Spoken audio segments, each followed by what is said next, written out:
On March 12th, 2020, everything stopped on Broadway. Since then, I've had the great privilege of engaging in meaningful conversations with some of the most talented, resilient, brilliant artists from the performing arts community. I celebrate them in this brief tribute that highlights their willingness to be open, vulnerable, and courageous, and I am ever grateful to them for their generosity of spirit.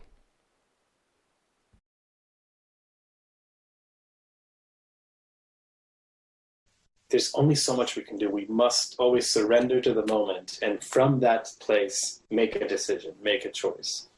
And really just being myself, good, bad, ugly, sad, happy, whatever, and being able to stop apologizing for that, to be able to stop making excuses for who I am at my core instead of who I present myself as. Once that alarm goes off and I make the decision to stop snoozing, then, the world's my oyster, so to speak, and whatever happens is going to happen. What am I? What do I want to be? How do I connect to human beings better? How do I listen better? How do I hear myself better? How do I take better care of me? And if I don't take really excellent care of myself, then I can't take care of anyone else. The moment where I realized that I'm never going to not be scared and I'm never going to not ever fail, I just am never going to run away.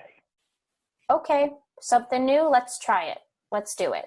Everything was always next. How do I get to the next level? And I never took the time to relish it. Tears of joy, because it was that extraordinarily pure moment that you have before you have fear. To feel like, oh, maybe this isn't something that I'm good at. Maybe this is the only thing that I'm good at. I needed somebody to take care of my heart and to teach me to love myself. I didn't get somebody to help me with this. I don't have to dance like this person or act like that person or write like this person or perform like that other person. That my life and who I am and how I am is literally enough. And I think if any of us could be seen in the way that Nick Cordero is seen now, that would be a life very well lived. If I'm not a big Broadway star, if I'm not a movie star, if I am not a Latina that will be put in the history books, it's okay. And I am okay and I am whole outside of being an actor and singer, a dancer, a performer. And it's not about being the best. It's about doing it graciously and doing it wholeheartedly.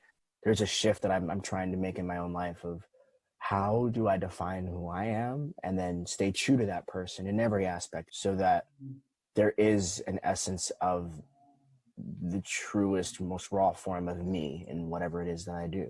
I identified with that level of success. I identified with how well I could do, and therefore my worth got tied up in it.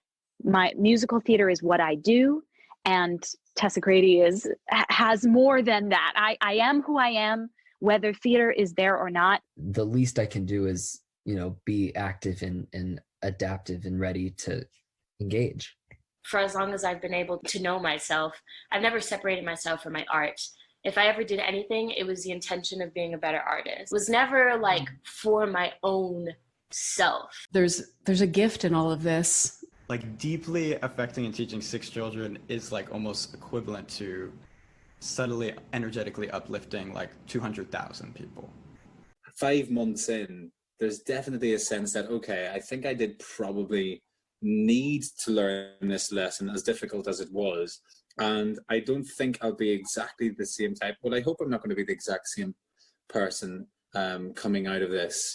I'm excited to be healthier spiritually and mentally, when we kind of go back to work, whatever that means. And I'm excited to watch how everybody else has changed. I think a lot of us are gonna show incredible self-improvements, and that's exciting. Like the next great relationship of my life, I want to be with our audience. And I want it to be in person, and I want us to be able to finally share everything that has been channeled through us in a live experience where we can see their faces in person. What am I doing? I want to try this and do this and live every second as if it's, life is precious and life is short, and I want to live every moment.